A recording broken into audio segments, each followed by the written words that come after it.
Eu era antes mesmo da imagem. Eu, como pessoa, fui escolhido e ao mesmo tempo oferecido para ser a pessoa da divindade, que manifestaria a divindade através da imagem, que é o meu corpo humano glorificado.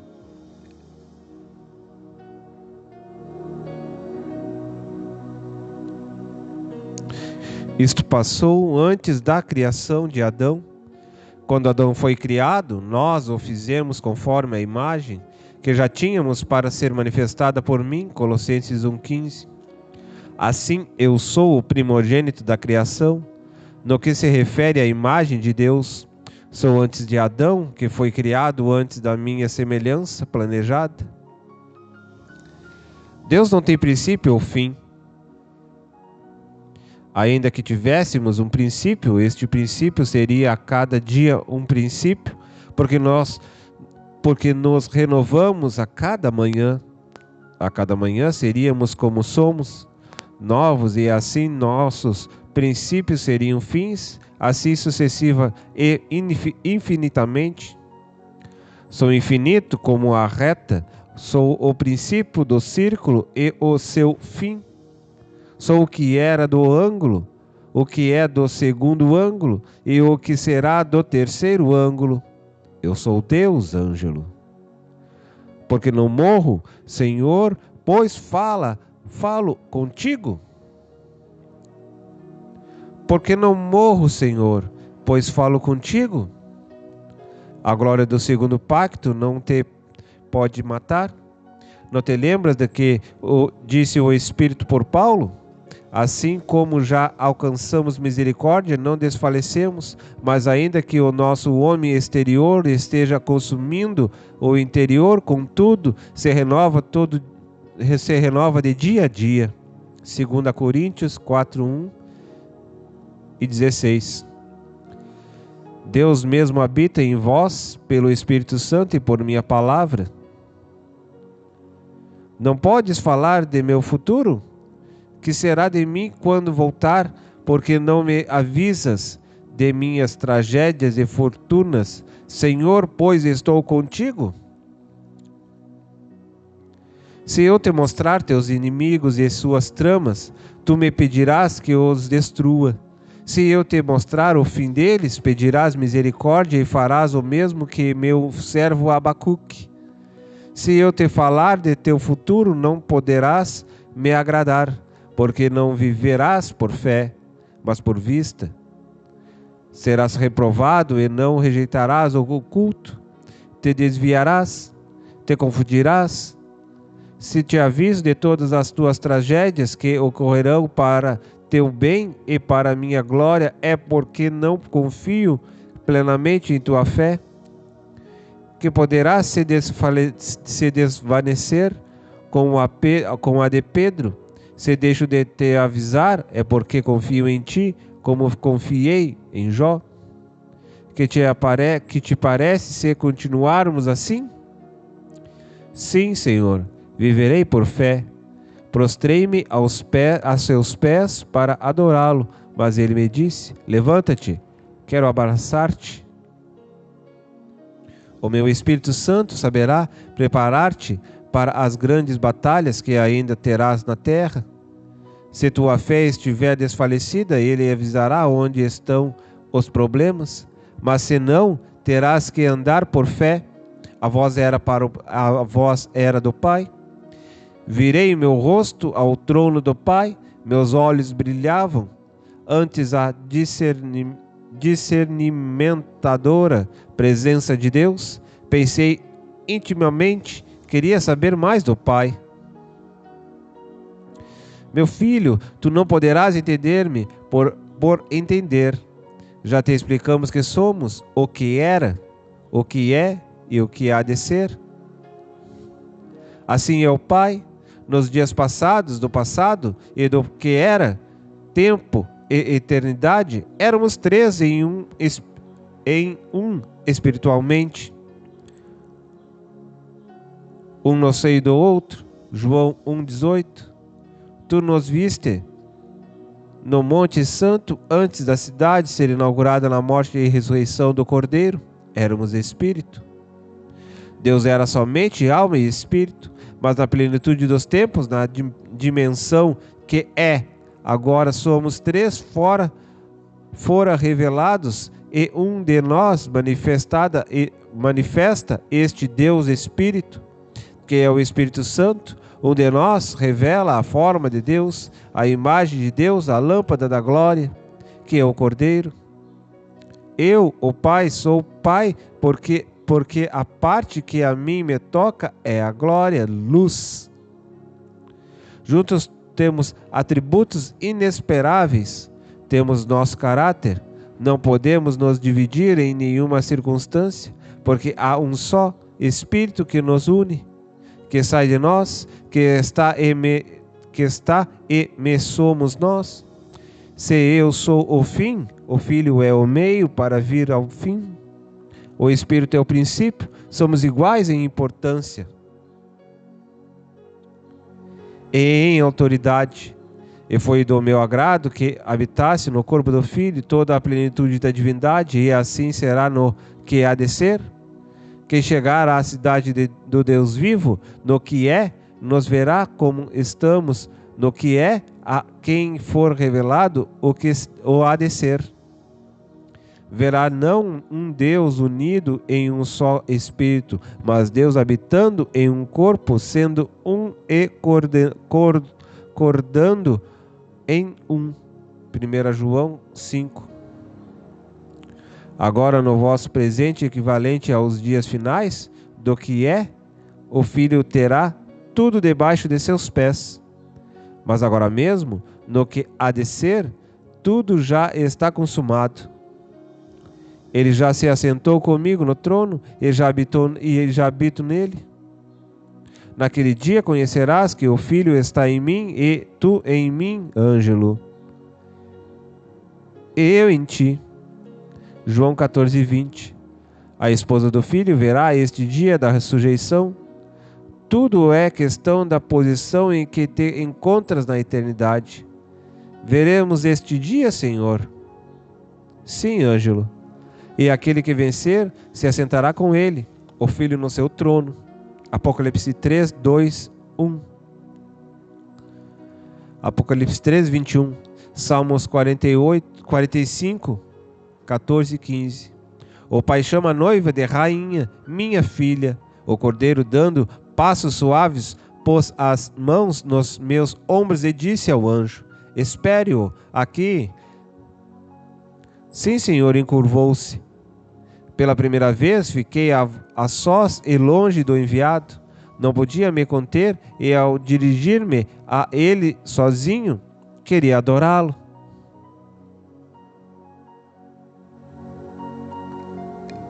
A despedida dos querubins. Voltei ao passado e estive observando o trabalho do Espírito Santo antes de ser enviado nos dias de Pentecostes.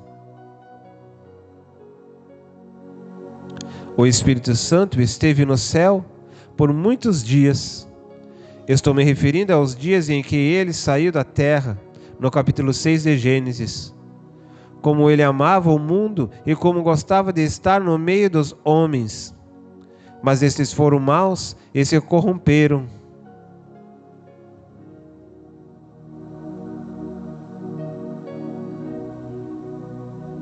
Trazendo juízo para si mesmos.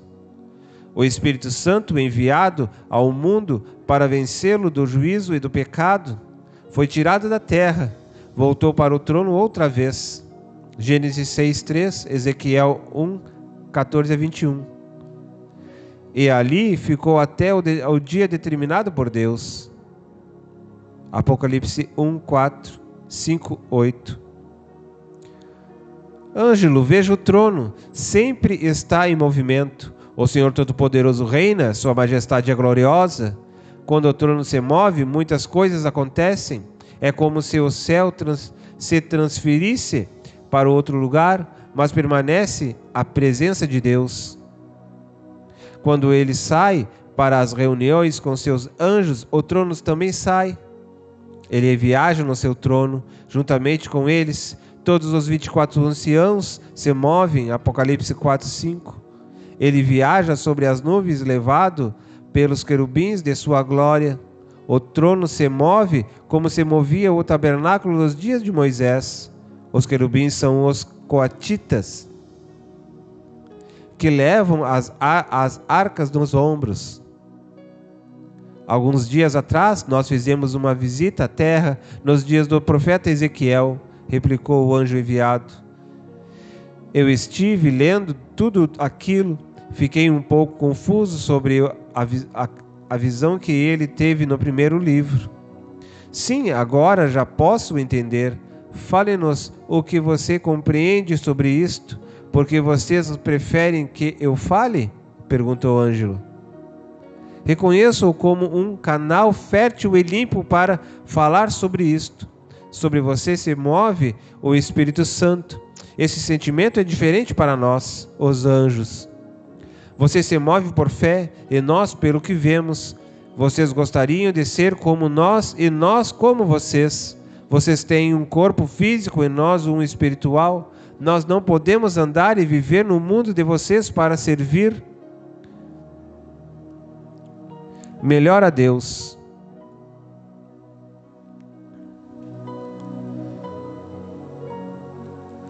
Vocês o podem. Vocês têm o dom do Espírito Santo, nós não. Por isso Satanás os odeia. Mas depois falaremos sobre isto. Conte-nos o que você entende sobre Ezequiel 1 agora. Veja que o Espírito esteve na terra e voltou.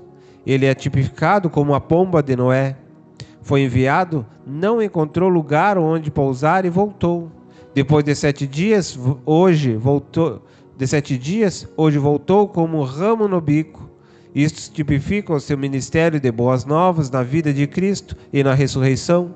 Com as primícias do seu ministério, depois foi para permanecer para sempre na igreja, assim como a pombinha, que jamais regressou na terceira vez. Porque isto que o Espírito Santo é manifestado como uma pomba no Evangelho? Perguntou o enviado. Sim, por minha compreensão, observo que no período em que estava no meio dos querubins, antes da glorificação de Cristo, João 7, 37 a 39, operou maravilhosamente. Entrou nos querubins verdadeiros profissionais de louvor, Ezequiel 1, 14 a 24. Os querubins tinham a semelhança de homens, eram 4 vezes mais inteligentes que o homem, mas nunca tiveram o privilégio de ter a mente de Cristo neles.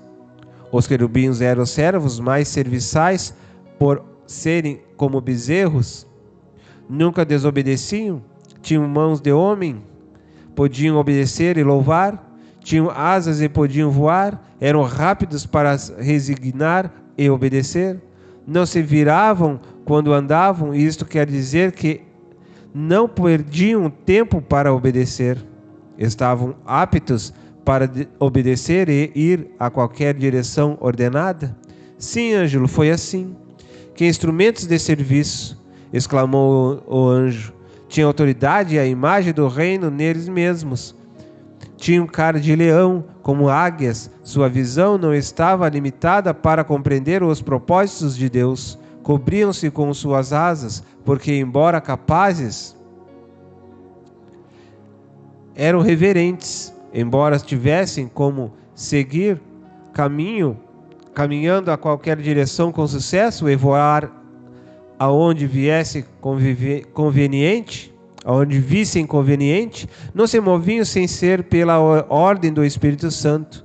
Nunca estavam frios e de semblante caído, porque eram como fogo aceso e viviam no meio do fogo do Espírito. O Espírito Santo estava no meio das rodas e das rodas dirigia os querubins. Os querubins levavam o trono e as rodas eram dirigidas pelo Espírito Santo, que também agia nas rodas. Vento, fogo, água, pomba, raio, trovões, chuvas, azeite. Todos estão no trono identificados com o Espírito Santo, até a sua despedida. Como foi a despedida do Espírito Santo dos querubins? Perguntou o Ângelo. O Espírito Santo falou aos querubins que havia chegado a hora de descer à terra. Os querubins disseram: Nós vamos. Nós vamos? O Pai irá. O Pai irá? Não somente eu irei. Se eu não for, o Cordeiro não virá. Vocês não vão ficar sós. O Cordeiro será glorificado e vocês verão e se alegrarão na sua glorificação. Eu tenho que ir, minha alma irá, mas em espírito estarei aqui. Quem nos ajudará na glorificação do Todo-Poderoso? Perguntaram os querubins. O Cordeiro virá e eu irei. Se eu não for, ele não poderá vir. E quando eu for da terra, através da igreja, vos ensinarei o que deverão fazer, de acordo com a vontade do Cordeiro, para sua glória. Através da igreja realizaremos as obras juntos, para o louvor de sua glória. Esta foi a promessa do Cordeiro, enquanto estava na terra. João 14, 13 a 16. Assim aconteceu. De lá, o Espírito que estava diante do trono saiu, veio trazido pelo trono. Atos 2, 1 a 3. Ezequiel 1 a 4. Deixou as rodas e passou a se manifestar em cada membro do corpo de Cristo, como havia sido a promessa do Pai pelos seus santos servos, os profetas. De maneira repartida pela primeira vez, o Espírito chegou nas carruagens de Deus? Perguntou Ângelo. Sim, ele veio no trono e as características de Ezequiel 1 a 4. São as mesmas de Atos 2, 1 a 4. Vento, fogo e terremoto. O próprio trono veio à terra no dia de Pentecostes. O Espírito ficou, a promessa do Pai foi cumprida e o Cordeiro chegou ao trono. Foi a celebração do céu e gozo da terra. Agora é a vez do Espírito glorificar o Filho, como o Filho havia glorificado ao Pai, respondeu o anjo. Os assistentes do trono de Miguel. Os assistentes do trono e Miguel. Enfim cheguei ao trono e aquela sinfonia celestial e incomparável. Jamais alguém ouviu, leu ou ouviu coisa igual. Era o insofismável lugar que não somente os profetas tentaram descrever, como também os escritores mais polidos, mas não conseguiram. Tudo aquilo era o trono e eu estava ali suportando toda aquela luz sobre meu rosto, simplesmente porque algo havia sido posto nas pontas do altar de incenso. Era o sangue do Cordeiro, que havia deixado após sua entrada depois de sua ressurreição. Era uma mistura em cor de nuvem, fogo, trovões, folhas, arco celeste e ventos. Ali estavam imediatamente perante meus olhos os 7 anjos fortes que tinham grande autoridade. Entre os 7 há um arcanjo que segura o livro que o Cordeiro tomou das mãos daquele que se assentava no trono antes de tomar sua posição até a sua destra. Os 7 anjos vivem ao redor do altar de incenso juntamente com os outros serafins. Os serafins têm rosto de homens e parecem ser seres humanos. Eles cuidam do altar e fazem seu trabalho usando as tenazes. Eles faziam o trabalho da santificação dos profetas do Antigo Testamento. Eles cuidam do altar e da continuidade da santidade e reverência ao trono de Deus, exclamou o anjo. O altar não cessa de fumegar. O fumo do altar preenche todo o espaço celestial como um bom cheiro que chega até a presença de Deus. Nesta hora as orações são respondidas. O altar permanece diante dos tronos do Pai e do Cordeiro. Do trono sai um rio cristalino cujas águas refletem a beleza da celestial cidade. Todos os dias chega o incenso da terra, o incenso é distribuído à medida exata entre os 24 anciãos, que representam cada fuso horário da terra. Fale-me dos 24 anciãos, porque eles têm harpas nas mãos. Depois vamos estudar mais a seu respeito. Vamos, disse o anjo. Impressionou-me a cor de jaspe do Pai. Era a manifestação visível de Deus Pai. Havia uma razão porque era jaspe. Quando o Senhor está irado, as águas se transformam em rios de fogo. Quando elas estão fumegando, Deus está julgando alguém ou uma nação inteira. Ao aproximar-me do trono, ouviu quando o nome Gabriel foi chamado. Gabriel, o mais incenso, tem chegado. Vi que Gabriel era um dos 7 anjos que assistem diante de Deus e o servem diuturnamente. Ele está sempre ligado ao altar. Lembrei-me quando ele foi visitar Zacarias. Ele chegou na hora do incenso. No céu ele vive provendo altar com incenso que vem das mãos dos 24 anciãos. Incensos são as orações dos santos. Outra vez me lembrou o enviado.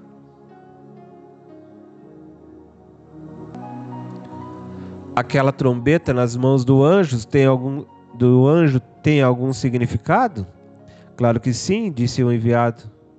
Elas somam 7 no total.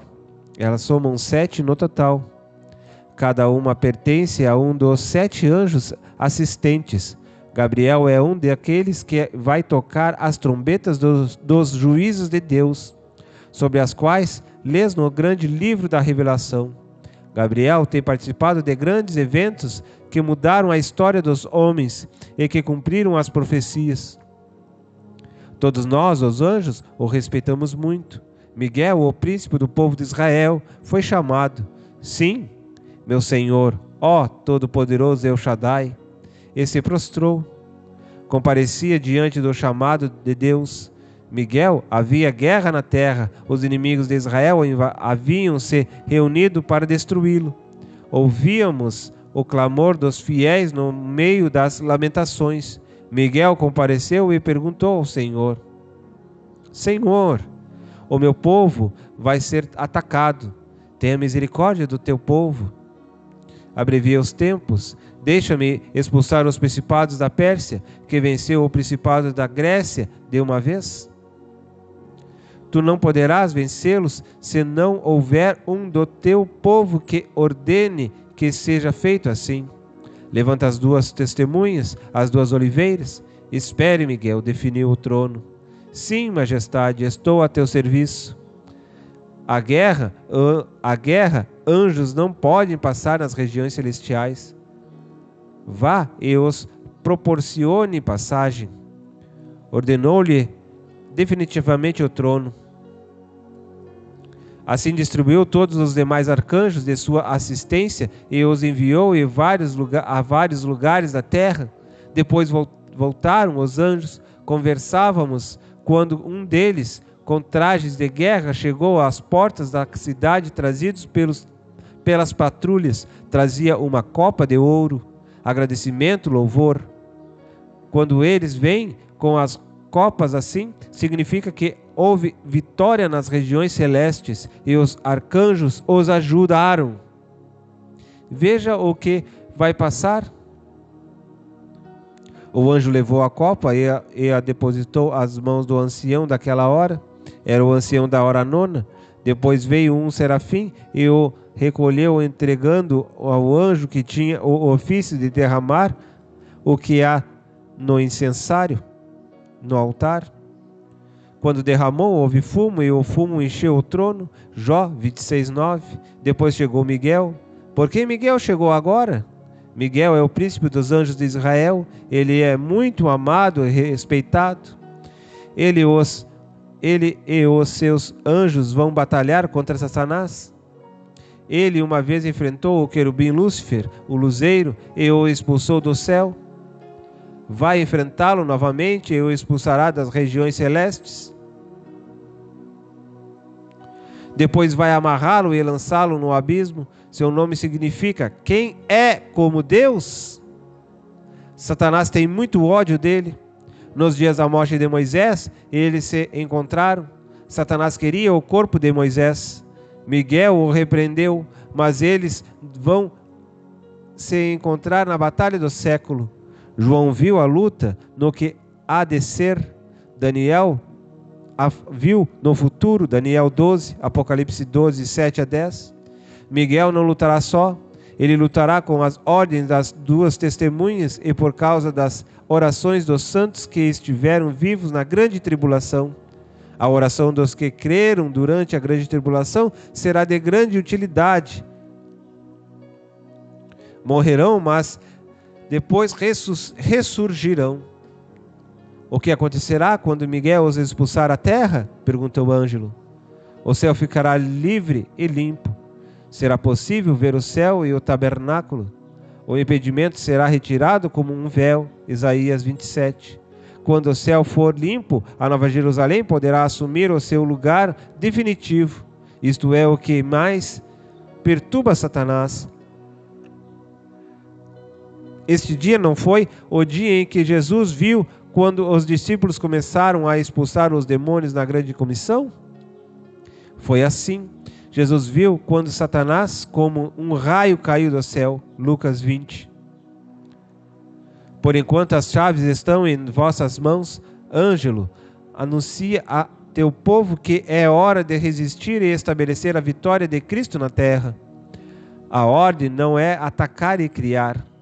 A ordem é resistir e estabelecer o que já foi criado e consumado por Cristo. É hora de estabelecer o reino de Deus. Os olhos da alma. Estava chegando a hora de voltar à terra. Ariel, Eliel e o enviado haviam estado comigo por muito tempo. Havíamos compartilhado revelações das preciosas pérolas da verdadeira e limpa doutrina do reino de Deus. Minha visão se abriu. Havia sentido o cheiro mais suave das suas flores do jardim celestial. Mas necessitava conhecer um último segredo, o maior de todos. Acabava de chegar de sua missão na terra, fiel, anjo de Deus, enviado às cidades para agir em favor dos que haviam de herdar a salvação. Hebreus 1. Seu rosto estava sereno e alegre, chegava com um incensário nas mãos e tinha um rolo no qual continha anotações de suas rondas e atividades na terra. Zacarias 1:11. Com ele, centenas de outros anjos. Glória ao Cordeiro que vive e se assenta no trono, para sempre em sua glória, responderam os quatro juntos. Tivemos muito trabalho hoje. O que houve, fiel? Perguntaram. É que os irmãos Esparza, da cidade de Gênova, descobriram como se pode usar melhor a fé, a partir de uma nova revelação que o Espírito Santo ensinando na terra por todas as partes. Que nova revelação é esta? Não sabem? Sim, está claro. Perguntamos não por nossa causa, mas porque Ângelo está conosco e é chegada a hora dele voltar e temos muito interesse que ele ouça o que tu tens a dizer. Estávamos confusos e queríamos saber por que Deus não havia permitido aos seres humanos o direito de contemplar o mundo espiritual e o mundo físico ao mesmo tempo. Esta é uma observação muito importante, Eliel. Continue. Nós, os anjos, possuímos esta capacidade e não temos dificuldades de nos mover nos dois mundos. Mas aos homens não foi dada esta dupla capacidade. São humanos e vivem em função do mundo físico. Eles têm suas limitações e por esta causa nós, os anjos, somos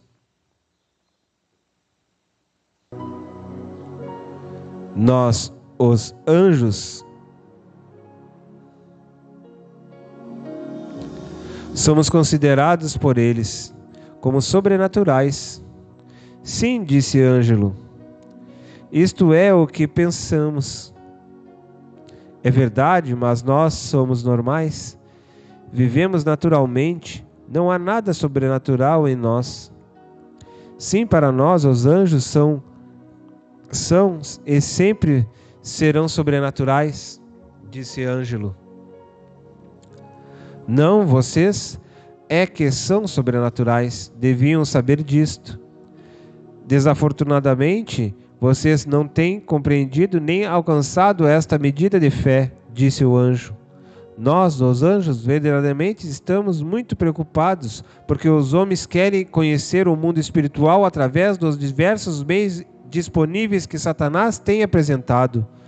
Bruxaria, feitiçaria, filosofias orientais. Mas, na verdade, jamais terão tal capacidade. Será apenas mentira, disse um dos anjos.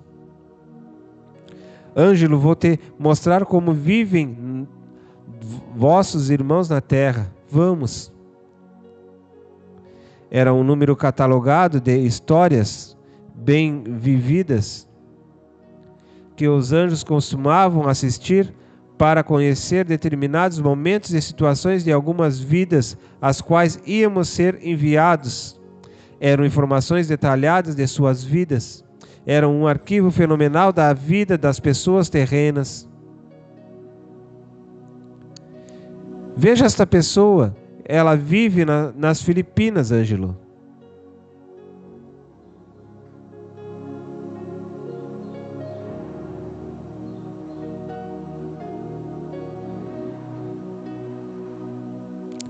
Corria mais adiante, passava toda a sua vida paralelamente, mostrada nas duas dimensões espirituais e física a um mesmo tempo. Comparava aquilo a uma tela de cinema, mas as cenas revelavam os dois mundos ao mesmo tempo. As pessoas envolvidas não viam o mundo espiritual.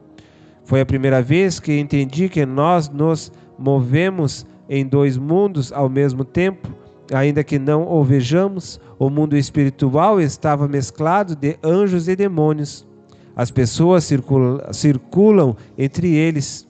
Eles passam através das pessoas e do mundo físico. Os homens são atormentados por demônios ou são ajudados por anjos sem saber que eles estão aí, bem perto deles. São tão reais como o mundo físico. Porque Deus não permite que os homens os vejam, se referia aos anjos e demônios. Não seria mais fácil viver assim? Não, Ângelo, não. Se uma pessoa pudesse viver num mundo assim, como o de vocês, e ainda vendo o mundo espiritual da maldade, morreria ao nascer. Quando algumas pessoas veem o mundo físico e o mundo espiritual ao mesmo tempo, é porque Deus lhes permite. Isto aconteceu com Agar, com a jovem de Eliseu. Em ambos os casos, seus olhos foram abertos para que os vissem. E quando algumas pessoas predizem certas coisas, anunciando que estão vendo determinadas visões? Perguntou Ângelo. Existe a visão profética predita e o anúncio por fé de alguma visão. Algumas vezes as pessoas têm permissão de Deus para ver, e em outros casos usam a fé e anunciam visões preditivas que acabam sendo uma palavra profética, em certo sentido, Ângelo. Quando Deus abre os olhos de uma pessoa para ver o mundo espiritual e o mundo físico ao mesmo tempo, é porque tem um propósito especial. Até a jumenta de Balaão passou por essa experiência. Agora estava entendendo o que antes havia pensado ser real. Quando Deus criou Adão e Eva, os criou podendo ver o mundo físico isoladamente do mundo maligno. Refiro-me ao conhecimento do mal, independentemente de Deus. Gênesis 3, 5-6. Revela que Satanás queria que os olhos da alma do homem fossem abertos para que ele visse o mundo espiritual. O fim era a adoração a Satanás, a possessão, a ilusão. Então é por isso que Satanás disse a Eva: serão abertos os vossos olhos? Sim, Ângelo. Isto é o que Satanás quer que os homens busquem, porque assim apregoam sua independência de Deus. Os homens foram criados com a capacidade de ver fisicamente. Os olhos da alma seriam abertos quando os olhos do espírito, o discernimento espiritual, fossem abertos.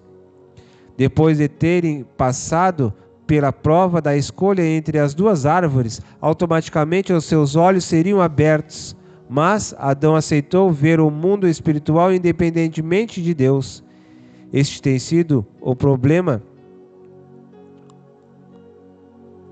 da humanidade até o dia de hoje.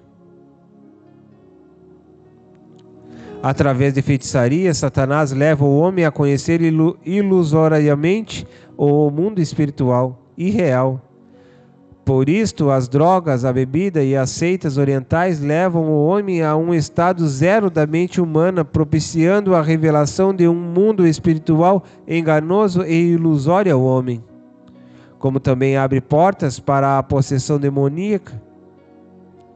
Este é o fim de suas obras. Abrir os olhos da alma para que eles vejam o mundo espiritual independentemente de Deus. Isto quer dizer, enviado, que algumas pessoas não estão realmente vendo algo literalmente em suas visões espirituais? Certamente que não. Dizem que veem, mas é apenas uma visão criativa e imaginária. Somente com a permissão de Deus, uma pessoa pode ver o mundo espiritual literalmente. Isto sim é possível. Mas não fique triste, Ângelo. Agora, por exemplo, você está literalmente. Aqui, literalmente. O ser humano é espírito, alma e corpo. Você está aqui em sua alma. Seu espírito está em teu corpo no hospital, dando-lhe vida humana. O arrebatamento pode ser em espírito ou em alma. Quando o arrebatamento acontece em espírito, somente o Espírito Santo pode fazer a pessoa lembrar-se do que viu e ouviu. Mas quando acontece na alma, como é o teu caso, tudo pode ser lembrado claramente, pois você mesmo esteve aqui, físico, simultaneamente, com a permissão de Deus ou através do arrebatamento. Isto pode acontecer em dias de jejum ou em sonhos? Sim, pode.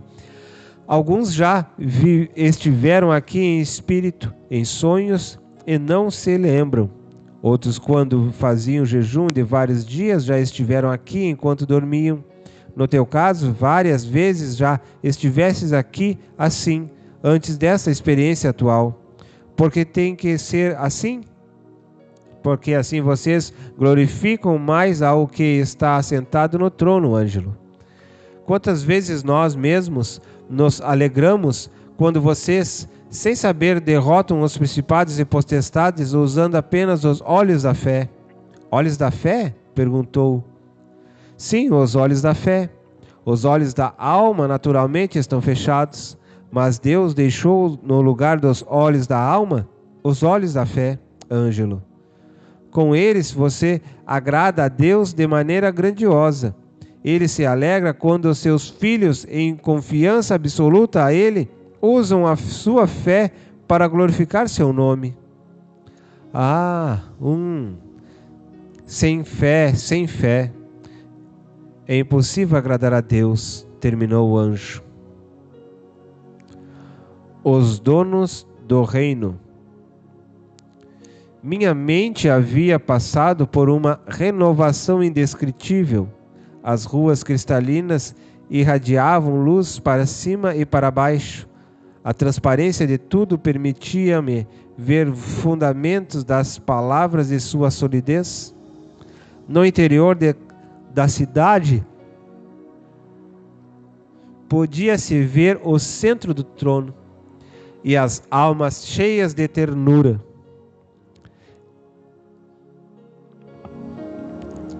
Estavam bem vestidas e não eram anjos, eram seres humanos. E não pareciam aquelas imagens católicas com asas chamadas querubins. Eram grandes crianças, tinham ternura e reverência em sua maneira de atuar. Eram santos, mas não eram inocentes, sabiam o que era o mal. Rapidamente pude saber melhor sobre eles. São crianças? Sim, Ângelos. Não parecem? Que fazem? De onde vêm? Se dirige ao trono do Cordeiro e vão lá cantar, disse o anjo. Espere para ouvir o que eles vão cantar. Pai, tu és nosso amigo. Até quando vamos esperar? Queremos ir ao vale e brincar com as corças do monte e voar nos cavalos de fogo. Quando poderemos ir? Depois da festa? Quando será a festa, Pai? Assim que a rainha chegar. Salmos 45, 10 a 17. Quem é a rainha, Pai? A noiva do Cordeiro. Cordeiro, quando vais trazer a noiva? Cordeiro, quando vais trazer a noiva? Quando o Pai disser sim, estamos todos esperando. Vocês passem por aqui, subam, chamavam as crianças. O trono estava cheio de crianças, os anjos cercaram os 24 anciãos e começaram a tocar, e as crianças iniciaram o cântico.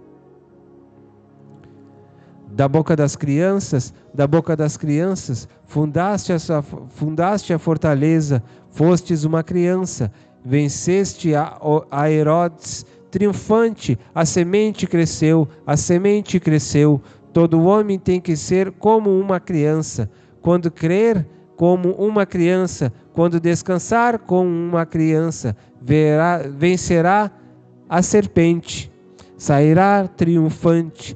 Queres ser como um menino, cantarás este hino. As crianças não cantavam até que chegava ao louvor equivalente que o Espírito. Através das crianças, a terra enviava ao trono. Quando os 24 anciãos tocavam, elas cantavam. Como um coro de anjos, ante o agrado do ancião de dias, o Cordeiro se levantou e cantou com as crianças. Pedro, Pedro, falava. Alguém conhece Pedro? Jesus conversava. Não, não, Senhor, cantavam as crianças. Quem foi Pedro? Quem foi Pedro, Senhor? Perguntavam em cânticos as crianças. O céu para quando o Cordeiro se levanta do trono. Era o nome de Pedro, um dos discípulos amados, que se tornou sério, tão sério que se esqueceu de ser criança. Os anjos respondiam em cânticos. E onde se acha a sinceridade? E onde se esconde o vigor? As crianças, nas mãos das crianças, Senhor. Deixe que cantem as crianças, deixe que vivam as crianças. Poderiam salvar-lhes a vida se pensassem nos herdeiros do reino. Poderiam salvar-lhes a vida. Entendi a linguagem dos anjos e pelas palavras do enviado, que as crianças haviam chegado. Os anjos as haviam recolhido nos 4 cantos da terra. O que houve com eles? Foram mortos no ventre de suas mães. Os anjos os levaram onde estavam os santos, aperfeiçoados para se juntarem à Assembleia dos Santos.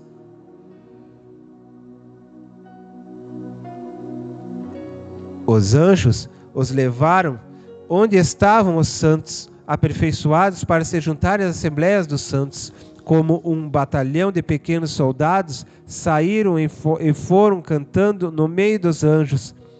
Mas uma coisa tranquilizou minha mente, porque eles eram grandes como se fossem adultos. Eles eram crianças? Perguntou Ângelo.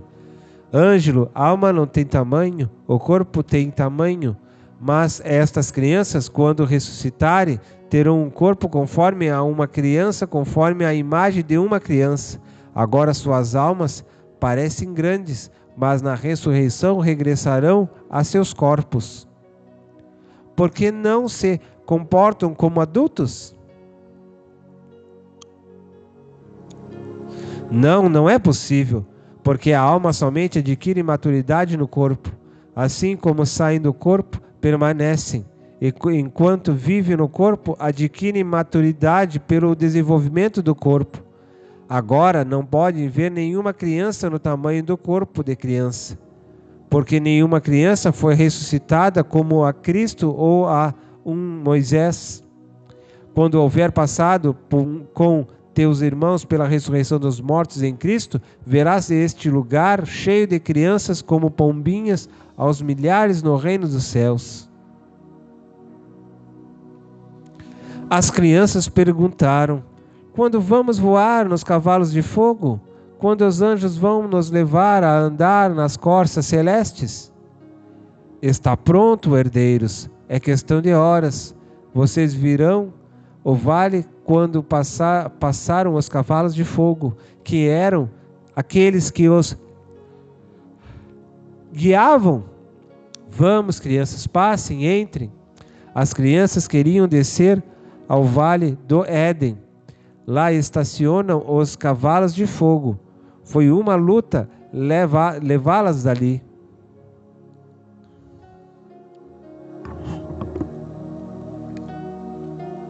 Comida angelical. Enviado, havia me mostrado muitos lugares desconhecidos à minha mente. Mas o mais impressionante foi quando entramos na sala do banquete.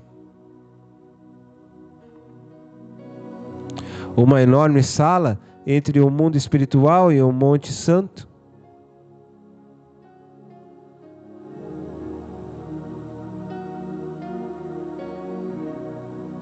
Somente entrando lá para entender que as coisas espirituais podem ocupar o mesmo espaço ao mesmo tempo sem perder a identidade. É algo da natureza espiritual. A sala do banquete tem várias entradas dos quartos dos quatro lados. Pode-se entrar através da sala por baixo e por cima e chegar às mesas centrais, as quais estão preparadas para um soberano banquete. A cena com o cordeiro, por cima, no nível superior, há muitos anjos que têm acesso constante ao recinto. Ali naquela sala eu havia estado em sonhos. Eu já estive aqui em sonhos, disse Ângelo. Não, nunca estivestes aqui em sonhos. Foi real. Estivestes aqui em espírito, mas também em sonhos Deus te pode revelar estas coisas a teu espírito. Em alma ficas totalmente consciente de que estás num local ou não. Quando muitas vezes até em sonhos as visões te parecem reais, e quando ocorre algo que te pareça real, mas todavia não o é, é porque Deus revelou tal coisa a teu espírito. A diferença entre o sonho e o arrebatamento é que Deus pode utilizar os momentos em que dormimos para revelar algo a teu espírito na dimensão do futuro ou do passado. O paralelo do homem é o seu espírito. O arrebatamento também é algo relacionado à sua alma. Tu estás aqui em pessoa, mas há também o arrebatamento em espírito, quando a alma sai do corpo que dorme, mas continua ainda conectada ao espírito. Só Deus pode fazer isto. Por si mesmo, nenhum ser humano pode fazê-lo, nem Satanás.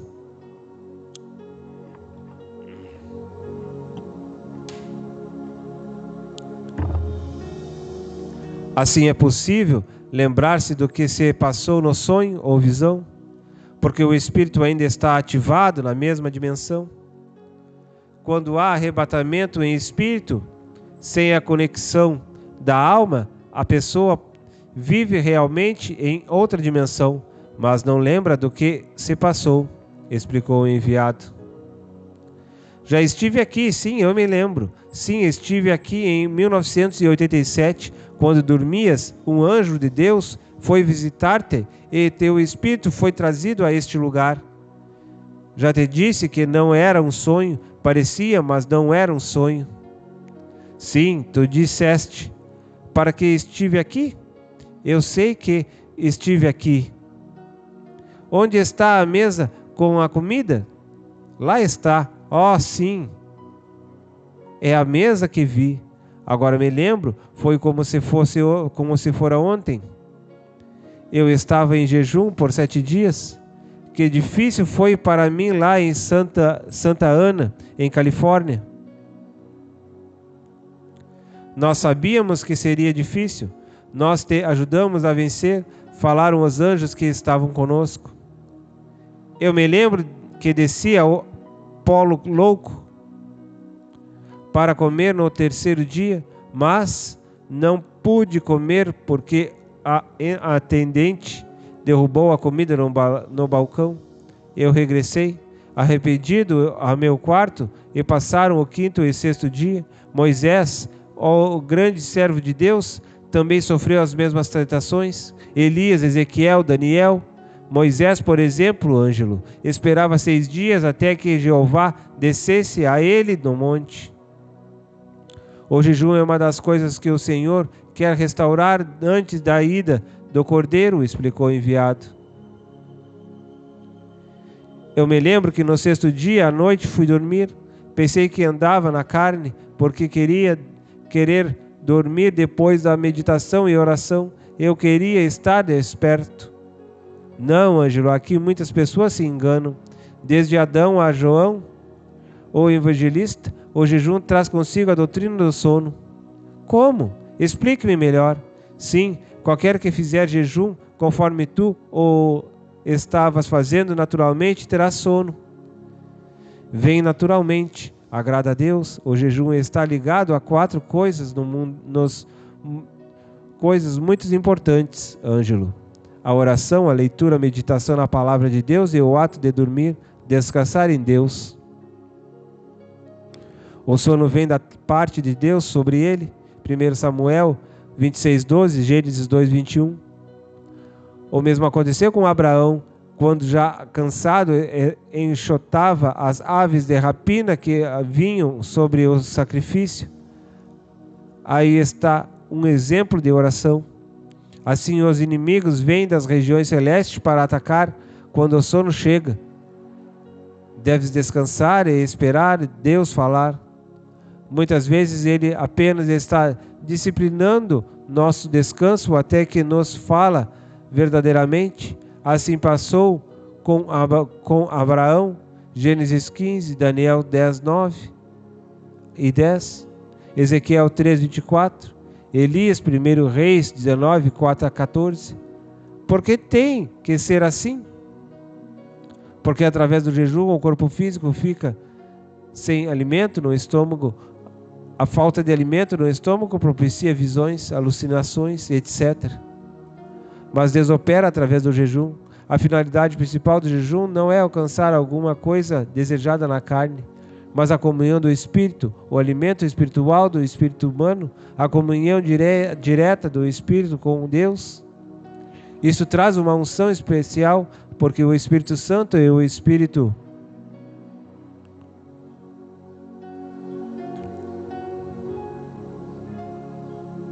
humano fluem, atuando livremente sobre o poder da carne e dos demônios. É como se o Espírito recebesse uma carga total da energia de Deus. Muitas pessoas fazem jejum para receber algo, alcançar qualquer coisa, mas não deveria ser assim. Não é por obras que vamos mover as mãos de Deus, é pelo incenso. Porque muitas pessoas que fizeram jejum alcançaram o que pediam, porque elas se humilharam no Espírito e o pedido delas era conforme o Espírito Santo. Conforme a do Espírito Santo, mas nada lhes foi dado por causa do jejum. mas por causa da humilhação e pelo tempo em que orou conforme o Espírito de Deus. Mas Deus não deixa de lhes abençoar com o poder de sua unção. Assim, o jejum é fundamentalmente um meio de alimentar seu espírito na mesa de Deus. Vem, vou te mostrar como isto é em verdade. Fomos entrando na sala, a escada subia e descia, tipo da escada que Jacó viu. Os anjos desciam por ela para cima, não era grande o movimento. Aqui estamos, Ângelo. Assim é. Era a mesma sala onde eu havia estado há alguns anos, milhares de mesas de um lado e outro. Eu não podia compreender como em cada departamento que entrávamos se montava literalmente num espaço extraordinário. Era como um grande programa de computador. Em meus cálculos, aqueles lugares atravessavam outros em si mesmos. Enfim, depois entendi sobre o espaço no mundo espiritual. Vou te levar à mesma mesa onde estiveste outro dia. É aquela? Sim, é esta. A taça, a cadeira. Ângelo correu eufórico. Era uma taça e uma mesa grande. Eu havia me lembrado que no 7º dia do jejum veio um anjo e me levou a este lugar. Jamais pensava estar aqui outra vez. Eu me lembro perfeitamente do que havia passado ali. Sim, e tu perguntaste para quem era aquela mesa? Sim, é verdade. Eu lhe perguntei, mas o anjo me respondeu que era para mim. Era um absurdo. Toda aquela mesa era só para mim. Ao que ele me disse, teus irmãos e discípulos, familiares e pais espirituais comeram dela. Agora era meu tempo, disse. 6 anos depois. Não tens comido o suficiente, Ângelo? Como? Não, Ângelo, todavia não terminaste a água que te foi oferecida há 6 meses. O bocado de comida que comeste é pouco para 10 anos de ministério. Já não regressaste com frequência. Somente depois de algum tempo compreendi que em determinado tempo de jejum, após o tempo de crise do 3º, 4º, 6º dia, Deus envia um anjo, um mensageiro para servi-lhes. Assim foi com Cristo, Marcos 1:13. Somente assim um servo de Deus suporta 40 dias de jejum sem sofrer algum dano. Mas o sonho é algo necessário, como foi para Elias. Quando uma pessoa chega a este nível é porque está preparada para comer do alimento celestial.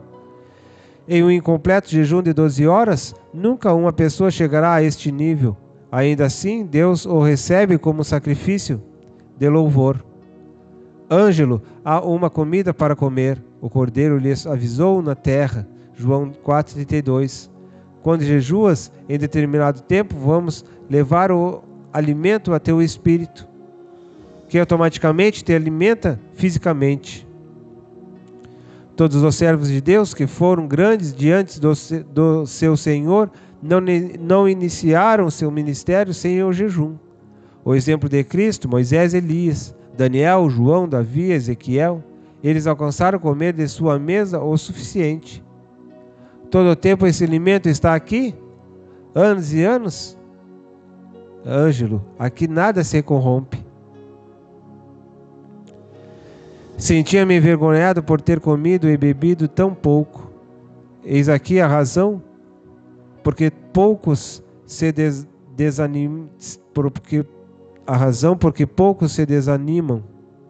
Não têm comido da comida de sua própria mesa. Jesus havia dito: uma comida tenho para comer e vós não conheceis. Vem, vou te mostrar os pratos celestiais. Água cristalina da vida. Vem do rio da vida. O rolo é a comida predileta dos profetas. O rolo parece um pergaminho? Não parece um pergaminho, mas é comida. Ezequiel e João gostavam de comer do rolo. Está em tua mesa. Veja, é doce na boca. está cheio da palavra de Deus e amargo no ventre. Porque é com amor que nós comemos, mas é com dor que nós pregamos. A palavra profética é amarga no ventre, porque tem que ser vomitada, pregada e anunciada aos homens. Jonas teve mais autoridade depois que foi vomitado. O homem vomitado é o homem ressuscitado. A palavra que está no ventre profético é uma palavra vivida e meditada. Tem autoridade ao ser anunciada. Este rolo necessita ser comido, Ângelo. O pão que Elias comeu é pão sólido. No mundo dos homens tem um efeito tremendo. Depois que Elias o comia, corria mais que os cavalos. Eu o quero, somente pelo jejum, Ângelo, não há outro meio. Deus podia enviar-lhe a um necessitado, sim, a fartura no deserto. Nos lugares desertos, a abundância deste maná é celestial. Sabe como, Ângelo? Sabe como, Ângelo? Não te entendo. Em pleno deserto é possível ver uma fonte destas águas. Em pleno deserto, Ângelo. Assim foi com Agar, depois que saiu da casa de Sara. Quando o anjo a visitou pela segunda vez, o menino chorava. Lá está a fonte de águas. Ele foi alimentado destas águas. Gênesis 21, 19. O jejum propicia visões, sonhos e revelações. O estômago vazio é um campo fértil para as revelações de Deus. Não é fome, é o jejum, oração e meditação. É um tempo no propósito de Deus. Muitas pessoas trabalham e jejuam, mas não oram. Não adianta, não meditam na palavra. Nosso Senhor não se agrada deste tipo de jejum. Não serve para nada. Deve-se fazer como Moisés, levantar a tenda fora do arraial, sair do meio humano, partir para as revelações, como disse Paulo. Este é o caminho. Ezequiel 33, 7 a 11. 2 Coríntios 12, 1 e 2. Depois de tudo o que vi, desejava jejuar, queria comer tudo o que tinha direito para alimentar minha espiritualidade débil e desnutrida. Ó Senhor, Senhor, perdoa-me. Muitas coisas teriam que mudar. A mesa do Senhor era nobre, como disse o apóstolo. 1 Coríntios 10, 21. Todas as comidas têm significado. Lá não se come por comer. Muitos anjos trazem do vale do Éden os frutos mais preciosos que meus olhos jamais viram. Viu o fruto da árvore da vida, o fruto da árvore, a fruta da árvore enviado. Está reservado para os vencedores, Ângelo. Há uma hora e um dia especial em que eles serão comidos. Apocalipse 2:7.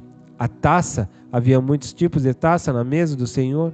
Entre elas havia uma que me chamou a atenção. Dessa taça não podes beber aqui, Ângelo. Aqui não. Por que, enviado? Porque nós a levamos para aqueles servos de Deus que vão tomar grandes decisões contra a sua própria vontade, em favor da vontade de Deus. Depois que se bebe desta taça, é necessário imediatamente beber das outras. Me mostrou outras taças, porque é muito forte e requer uma renúncia muito grande dos deleites da vida humana. Somente quem quer fazer literalmente a vontade do Senhor pode beber desta taça. O anjo se emocionou e se calou. Nós sabemos que é muito duro para o ser humano renunciar à vontade própria, o seu ego, em função desta taça. Todos os anjos de Deus respeitam aquele que toma esta taça. Nós não podemos beber, pois já a bebemos no dia da rebelião do luzeiro, o Lúcifer.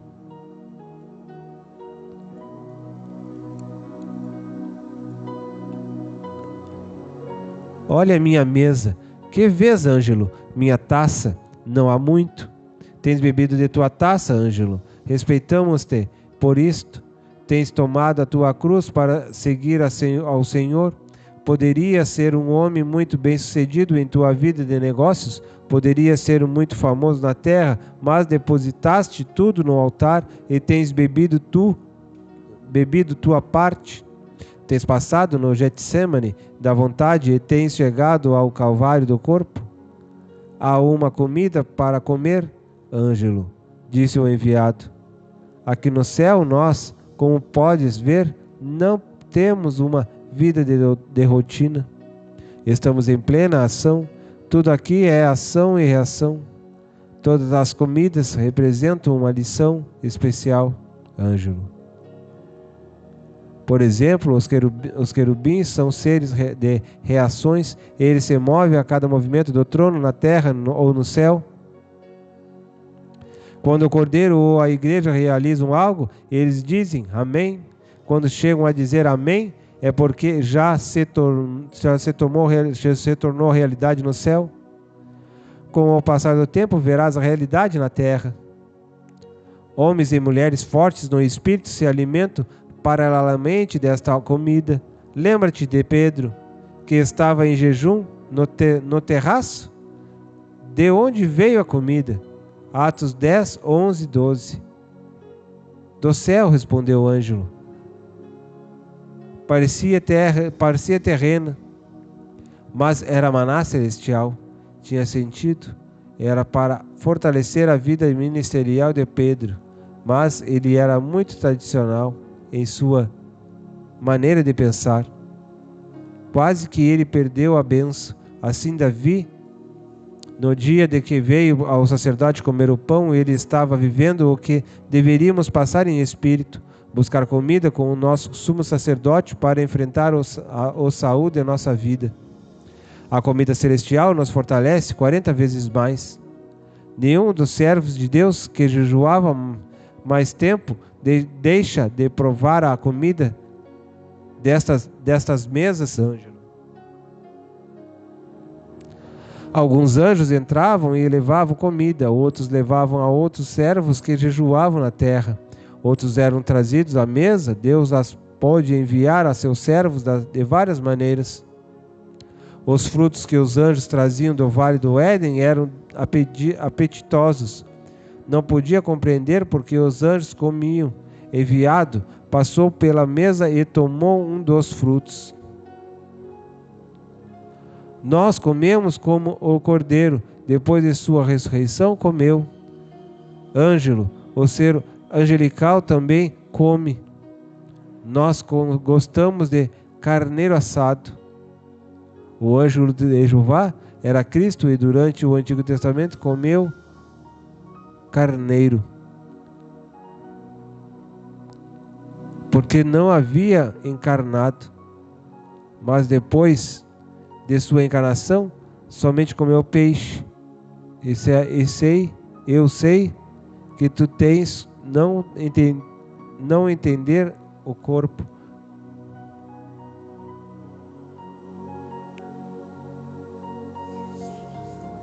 Da ressurreição, mas eu vou te mostrar algo. Quando Jesus ressuscitou, em suas veias corria a água da vida, o sangue da ressurreição.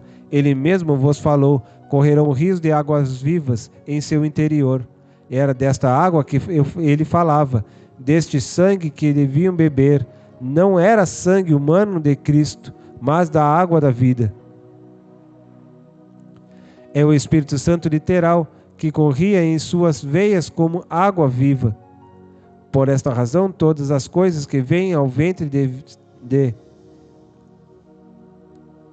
de um ressurreto são transformados imediatamente. Assim vivemos de transformação, não de digestão. Ele comeu o peixe e foi absorvido pela vida. 2 Coríntios 5, 7 a 10. E o maná? Tenho muito que dizer da comida celestial. O maná está preparado especialmente pelos anjos para declarar a plena e absoluta confiança na provisão de Deus. Somente comem o maná aqueles que têm maná.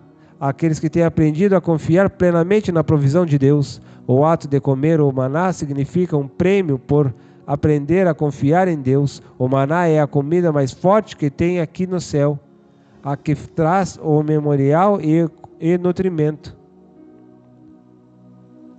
É nossa comida diária, Ângelo. O anjo me ofereceu um pouco de maná. É como um pão de mel. É a mais doce de todas as comidas que há, mas fala da total confiança que uma pessoa deve ter na provisão de Deus. Algumas pessoas, no passado dos homens, têm comido dela. Deve ser comida antes que venha a alva. Nós, os anjos, trabalhamos muito antes que venha a alva. Queremos que as pessoas vivam por fé e não por vista. O maná deve ser comido antes do amanhecer. Isto fala da disposição em comer da comunhão do Senhor. Quando nem todos estão dispostos para isto, o maná tem muitos significados. Deve ser guardado para o 7º dia, mas não para o 1º, 3º ou 6º dia.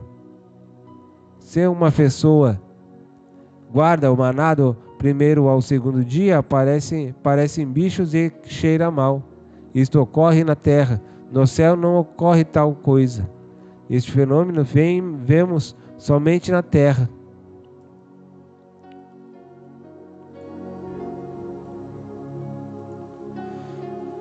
Por que, enviado? Porque eles devem comer da comida celestial. Devem fazê-lo confiando em Deus e não na capacidade de colher ou de plantar. O maná vai daqui para baixo. É celestial.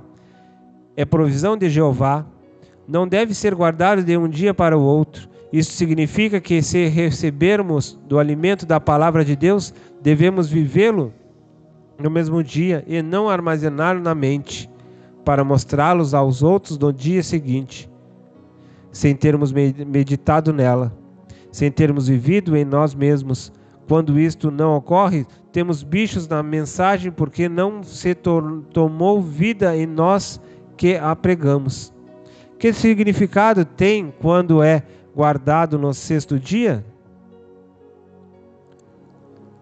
Os 6 dias são a graça de Deus, o 7º dia é o reino. Muitos vivem os 6 dias da graça e regressam no 7º dia à lei, mas segundo os trâmites de Deus, a lei, graça e reino. Depois da graça vem o reino, o maná, para ser conservado do 6º ao 7º dia. Devia ser cozido ou assado. O alimento recebido em graça chegará ao reino, quando passado pelo fogo da experiência cristã. Tudo o que se levanta em graça é guardado ao 7º dia. Quando o maná foi guardado por Moisés na arca, era quase uma contradição. Como uma coisa tão perecível poderia ser guardada por gerações, se com a simples luz do sol poderia ser derretido? A resposta, Ângelo, é que somente o reino de Deus, as coisas perecíveis perduram para sempre. E um exemplo para todos vocês que o reino de Deus, o mortal, é absorvido pela vida. Oração, catástrofes e bênção. Os anjos estavam divididos em grupos. Havia centenas de grupos divididos em 4 classes: os que cuidavam da central celestial, a Nova Jerusalém, os que cuidavam do vale, os que se empenham em manter a ordem nos universos e, finalmente, os que são enviados à terra. Querubins e serafins estão mais próximos do trono e da cidade. Os arcanjos ajudam aos anjos e os assistentes para manter a ordem. Os anjos estão divididos em grupos em turnos de horas. Por exemplo, Ângelo, 1 hora do dia ocorre com 24 vezes na Terra, em diferentes horários. Há um grupo de anjos que atua nesta hora, Por isso, os 24 anciãos têm muito trabalho. E as patrulhas de Deus, estas comissionadas a observar o universo, elas são as que cuidam que os anjos caídos não passem os limites estabelecidos por Deus. Qual é o limite? O limite são as regiões celestes. Eles não podem sair dali. São seu habitat até a segunda ordem, Apocalipse 12, do 7 a 12. Isto é o que quer dizer o Espírito através de Judas? Exatamente, Ângelo. Os anjos que não guardam sua dignidade, os que abandonam sua morada, nós podemos lançá-los no abismo onde são guardados em prisões eternas, para juízo do grande dia, e a igreja ordenar que assim seja feito. Cada vez que recebemos ordem para fazer tal coisa, imediatamente assim atuamos, os prendemos no poço do abismo. 2 Pedro 2,4. Quando os anjos pecaram, juntamente com Lúcifer e o luzeiro, foram imediatamente lançados ao Hades? Perguntou Ângelo. Não, Ângelo, não. Todos eles foram lançados com Satanás às regiões celestes. Efésios 6, 10 a 12.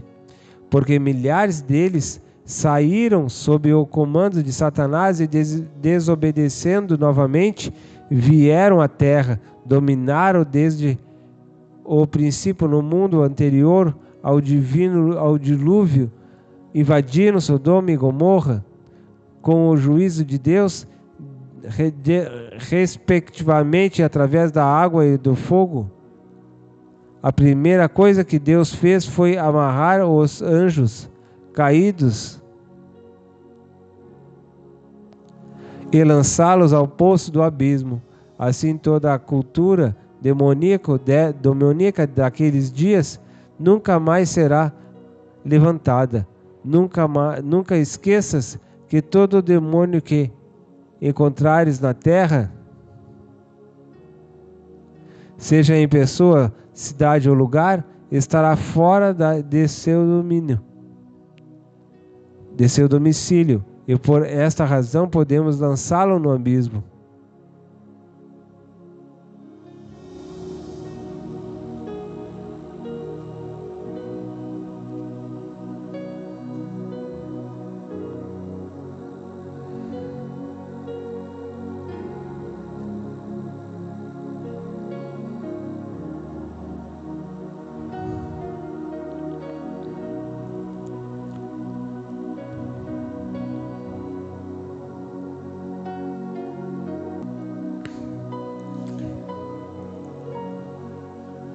Estará fora de seu domicílio e por esta razão podemos lançá-lo no abismo.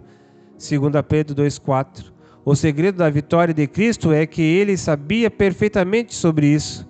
Inclusive, quando implantar seu reino sobre a terra, a primeira coisa que fará será lançar o inimigo no abismo. Apocalipse 20, 1 a 3. Cada vez que o principado de uma cidade é vencido, outro é colocado em seu lugar. Mas o seu número é limitado. Quando chegar ao limite, a igreja desta cidade, como corpo, tomará todo o controle, seja político, educacional, moral e espiritual. A ordem de trabalho celestial é perfeita, não há equívocos, embora Deus repreenda aos seus anjos. 1 Reis 22, 19 e 22. Às vezes o Todo-Poderoso reprova nosso trabalho porque não concordamos num plano. Isto às vezes acontece e o Senhor se entristece conosco. Isto é possível? Perguntou Ângelo. Sim. Muito raramente isso sucede. Reconhecemos que nos confundimos com os falsos profetas que usam o nome de Deus, os que se utilizam do nome de Jesus para respaldar suas falsas profecias, que não são outra coisa senão maldições. Este é o problema maior, é que não discernimos facilmente as ordens que vêm em nome de Jesus pela boca deles. Isto nos confunde. Aqui tem sido nossa maior debilidade. Demora alguns momentos para discernirmos as verdades pelo uso indevido do nome. Por esta razão, os falsos profetas saem adiante com imitações proféticas e até os escolhidos são enganados. Por isso necessitamos nos embasar no discernimento dos santos. Enganamo-nos uma vez e Deus necessitou usar um espírito mau, porque nós não sabíamos o que devíamos fazer por causa dos falsos profetas que usam o nome de Deus. Às vezes parece razoável a palavra profética, mas é falsa, embora seja em nome do Senhor. 1 Reis 22, 19 e 23. Então, por isto, há confusão de doutrina entre os pastores, dos tipos diferentes de planos e metas, dois tipos diferentes de ministérios. Muitas vezes nos confundimos porque ambos usam do nome e nós não podemos atuar claramente, porque o coração deles não é um no reino. Por isso o Todo-Poderoso lhes tira a ajuda e são ambos envergonhados. Deus não é Deus de confusão, por isso os principados nunca são vencidos. Havia visto anjos em seus mais refinados postos, desde os que apregoavam diante do trono alguma grande voz. Seu papel era apregoar diante dos homens, dos anjos, que tocam suas trombetas por causa de algum evento. Nós vimos um anjo ilustre, se aproximou com um olhar simpático, queria conversar. Que achas de tua casa, Ângelo? Referia-se à cidade. Estou gostando. Quem és? Eu sou o anjo que controla todos os alimentos na terra. Eu conheço perfeitamente a capacidade do teu povo na agricultura. Por detrás havia alguns anjos que estavam a seu serviço. Eles são meus assistentes. Olá, Jeová Shammah. Saudou. Olá, Jeová Shammah. Estas balanças em suas mãos são meus instrumentos de trabalho. Controlamos o trigo e seu preço, a cevada e as uvas. Sabemos se há alimento na terra, viemos para saber onde haverá trigo na próxima safra. Não haverá sempre, Apocalipse 6, 5, 6. Quanto mais idolatria haver na nação, mais incapaz se torna no mercado, mais incapaz se toma no mercado internacional. Os pecados do povo influem nas safras das nações? Sim, profundamente. Os pecados não são somente pessoais, são nacionais. Por causa do pecado do povo, entregamos o preço nas mãos dos demônios. As nações por inteiro também peca e necessita ser perdoada.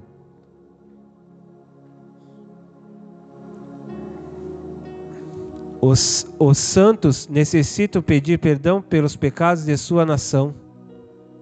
Neemias 1. A bênção material de Jeová está embasada na fidelidade social de uma nação. A graça de Deus para com o povo está fundamentada na fidelidade de seu povo. Os pecados sociais mais comuns de uma nação são a corrupção, a inflação, os pesos e medidas mentirosos, a injustiça social, o desequilíbrio social. Estes pecados necessitam ser expiados para que outros anjos venham e limpem a violência que destrói as plantações. Nós, os anjos de Deus, não podemos afastar o devorador que havia sobre hectares de terras produtivas no mundo. Quando um governante se humilha e leva sua nação à contrição e arrependimento destes pecados sociais e nacionais e não contribuem o perdão senão a Deus, sem intermediários, recebemos ordens de atuar para abençoar. Enquanto não há intercessor, recebemos ordens de atuar para abençoar. Enquanto não há intercessor, impera a violência, fome, descontentamento nacional, fuga de divisas, corrupção na justiça, pecado social. Ó Senhor, minha nação tem pecado, perdoa-nos, perdoa-nos. Se tua nação não se converter de seus maus caminhos, virá sobre ela a mesma maldição que repousou sobre a Etiópia. Não, Senhor. Avisa a tua nação, Ângelo, ao voltar ao Brasil, avise que os espíritos maus estão por trás das festas culturais e religiosas. Avise que espíritos maus estão por trás das festas culturais e religiosas. Avise que somente Jesus é o único Salvador, não há outro, nem outra. Quando seus governantes mudarem seu coração, faremos a obra. Haverá projeto de governantes mudarem seu coração, faremos a obra. Haverá projeto de prosperidade social para a tua nação, porque virá depois uma grande catástrofe que abalará o mundo.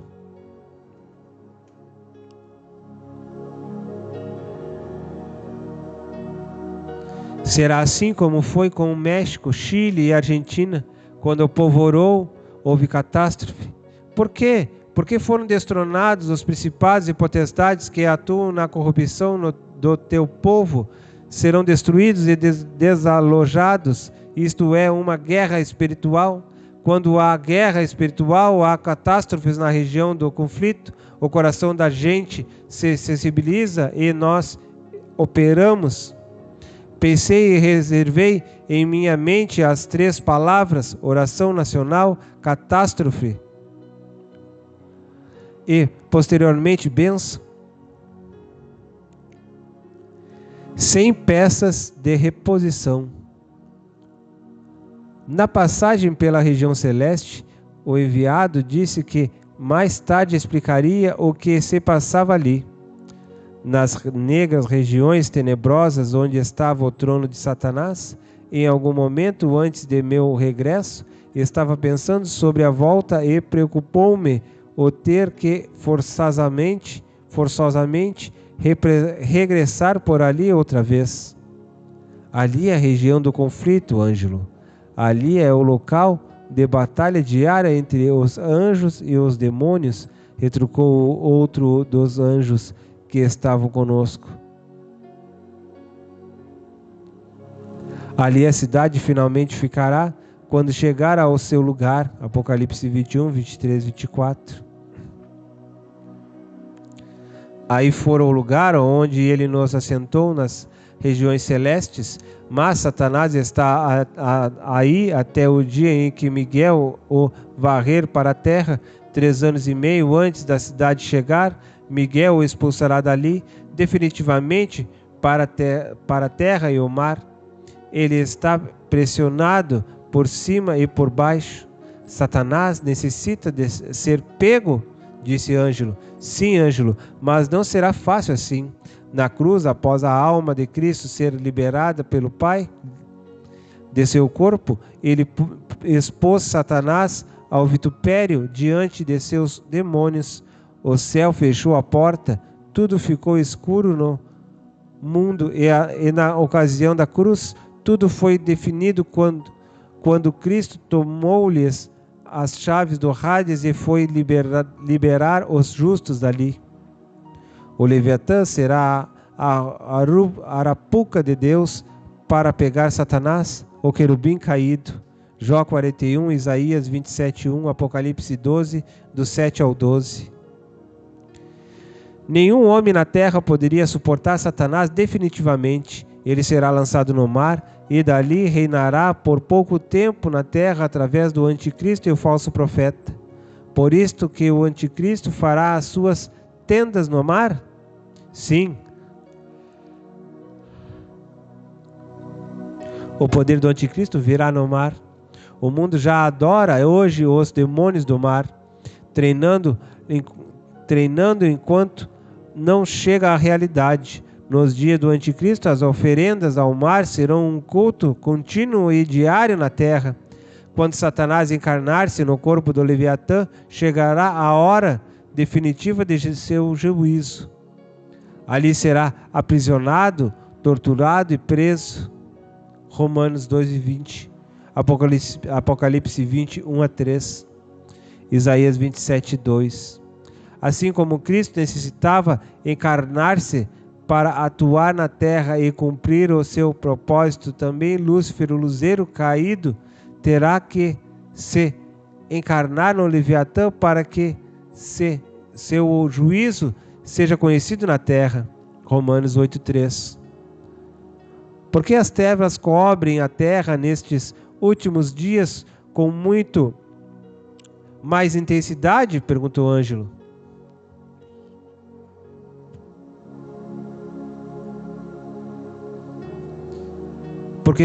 Porque Satanás sabe que pouco tempo lhe resta, já não há mais peça de reposição. Nos últimos dias, os demônios que restam vão atuar com toda a intensidade para tomar o domínio final, e até os demônios do Eufrates serão recrutados. Ele estará desesperado.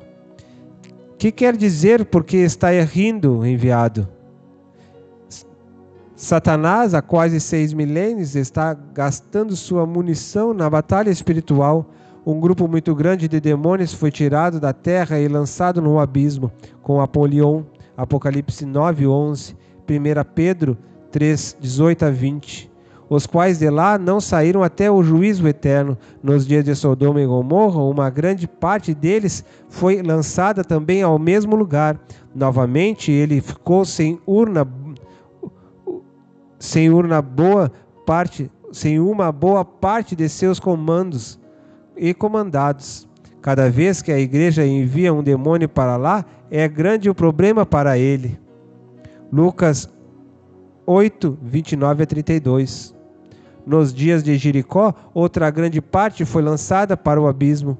Quando uma cidade é livre de um poder, com suas castas de demoníacas, alguma coisa espiritual, física ou até mesmo moral acontece na terra. Acidentes, problemas geofísicos, escândalos, etc. Isto ocorre porque algo aconteceu no mundo espiritual. Nos casos do mundo antediluviano, o dilúvio e Sodoma, a destruição com o fogo, com Jericó, seus muros foram destruídos. Lembras do México? Vês o que está passando nas grandes cidades do mundo como Los Angeles e Rio de Janeiro? O futebol, o carnaval, o jogo, ele vai ter que entregar o domínio. Sim, é verdade. Veja o que aconteceu com o Egito quando Deus o tocou a fim de libertar o seu povo de Israel. Sim, Ângelo, observastes bem.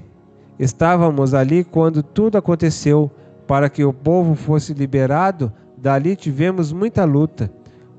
O poder de abrir e fechar estavam na concordância entre Moisés e Arão. Sem eles não podíamos atuar. Cada vez que uma praga era profetizada, nós destronávamos uma potestade.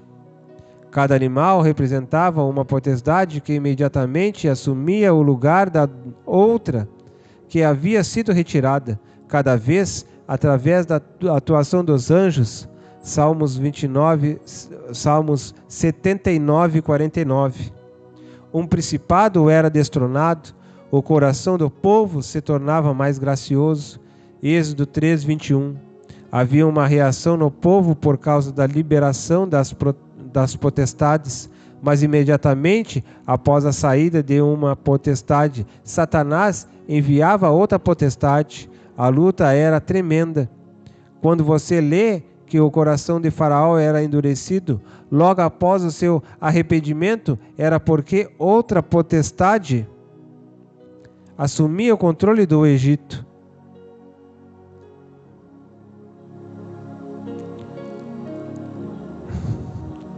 Na verdade, Ângelo, cada vez que uma igreja vence uma potestade, deve se preparar para lutar contra a outra que vem.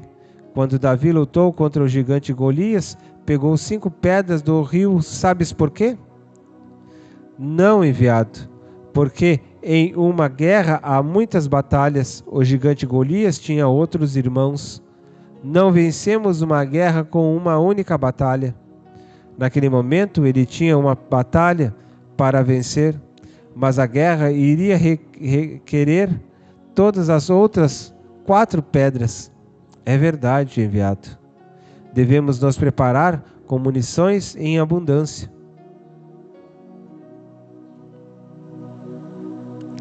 Assim foi no Egito. Cada vez que vencíamos um, outro tomava o terreno. A guerra foi tremenda, Ângelo. Mas há uma boa notícia para ti, Ângelo. Não te desanimes por isto.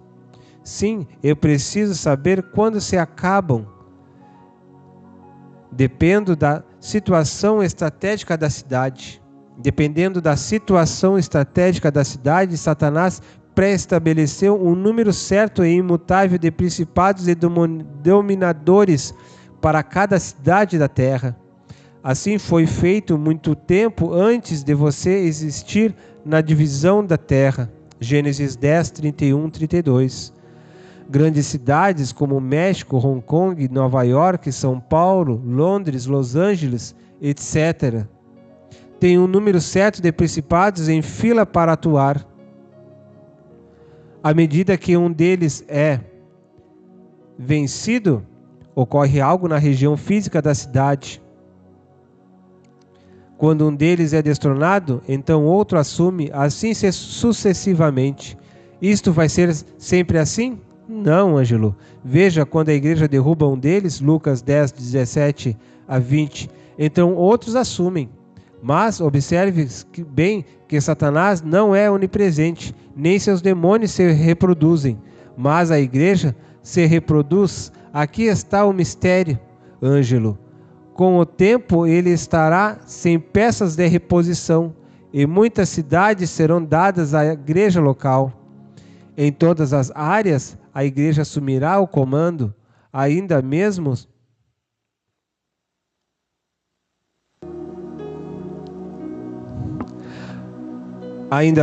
antes da volta de Jesus.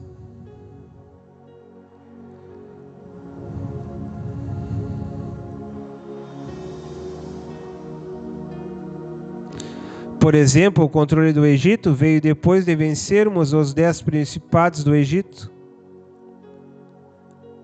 Daquela vez nós não os prendemos no abismo. Não foi necessário. A diferença entre os demônios antediluvianos, os de Sodoma e Gomorra, dos de Babilônia, por exemplo, é que ao invés de enviarmos ao abismo os principados de Babilônia, nós os amarramos no Eufrates para o tempo do fim. Daniel 7, 12. Apocalipse 9, 14 e 15. Assim, Babilônia ressurgirá, mas Sodoma jamais. Agora estava entendendo aquilo que o anjo falou a Daniel. Depois de sair dali, iria lutar contra o principado da Grécia. Daniel 10, 13, 20 e 21. Saiu o da Pérsia e entrou o da Grécia. Cada um tinha uma característica. Entendi que se a igreja perseverar, o poder da cidade lhe será dado, como foi com Israel ao sair do Egito. Depois que os principados foram vencidos, o segredo está em continuar a luta. Satanás não se reproduz, mas a igreja sim.